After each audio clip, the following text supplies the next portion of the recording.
Do you guys remember doing a story about Ice-T and how he had to shut his dispensary down? Yeah, up in North Jersey, Jersey City. Well, he's finally surfaced. He's come on and he's given an interview as to why this happened.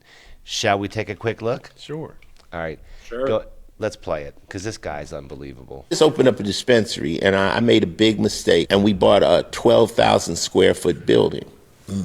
We wanted to do manufacturing and have a consumption lounge in it.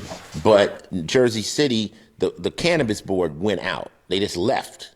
So now we couldn't get anything. So now we're carrying a $60,000 a month rent on a building, and we're making about $100,000 a month. Stupid. So we went out of business because we made the mistake of going too big too soon when we should have went small and scaled up. Small wins. But they say never L, only a lesson. Yeah.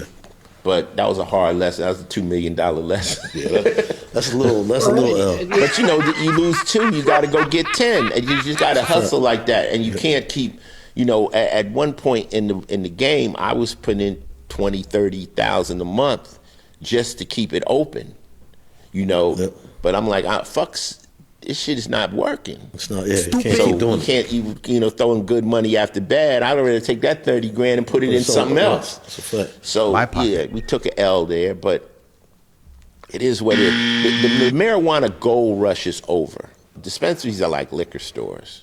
Nope. Well, first of all, So- I would make a suggestion to Ice-T if you're going to ever open up a dispensary or any other business for that matter. Do some fucking homework ahead of time. Consult someone who knows what they're Consult someone who knows what you're doing. And if you're going to get into the damn weed business, perhaps you ought to fucking smoke weed yourself just so you kind of know what's going on. You know what I mean? So I will say that, Phil, I told you that story about how the women from, shout out to Just a Woman Cannabis, they are excellent people. They went to the opening party he did for that dispensary, and I don't know if you've ever had one of their pre-rolls before.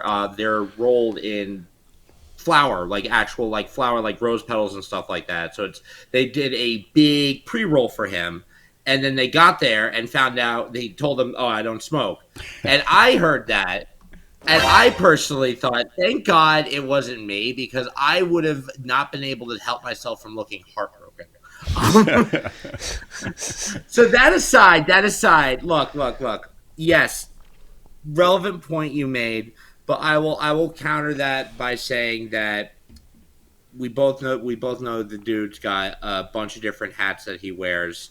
And he, unlike many people in this industry, I credited High Times the same way. He was able to come up and say, "Hey, I made a mistake and I took an L, and we're learning from this."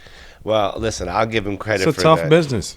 It's not an easy business, but he's not the only one that lost money. No, but this is the arrogance of a celebrity that walks into something thinking they got a full, just because my shit's iced tea, everything's gonna be cool, I'm gonna be good, I'm not gonna have to worry about what the next guy's gonna have to worry about. And guess what? The next guy's in business, and you had to shut down because you fucking bit off more than you can chew, right? Yeah. Get a business consultant next time. I just don't feel bad for a guy that doesn't smoke weed that got into the weed business and then he failed. Well, like, Phil, let me ask you this. I can't feel bad. Let me ask you this: do you think that he didn't have other people chirping in his ear about about the direction that he should go with this? Like, I definitely think it was of his idea to open a dispensary, but I definitely think he was taking advisement from the wrong people. Okay, but that's what celebrities do. I don't think someone exactly. That's what celebrities do. Reality of it. I mean, you got doctors that do the same thing. They got money. They want to get into business. They're not good. They're not good business people sometimes. Some of them are. Yeah, not all of them are. As long as they're not doing their job, are not, because that's not their thing. That's not what they trained to do. They weren't trained to be business people. They were trained to be doctors. Right. These guys are trained to be actors. And I get that you want to diversify your portfolio. You want to be able to get other investments. I get it. But do you want to step into a game? He says the weed rush is over. Well, it was over for you, but it ain't over. I mean, actually, you know what? I think we're just getting started, to be honest with you. So, I think it's over for you, Bo.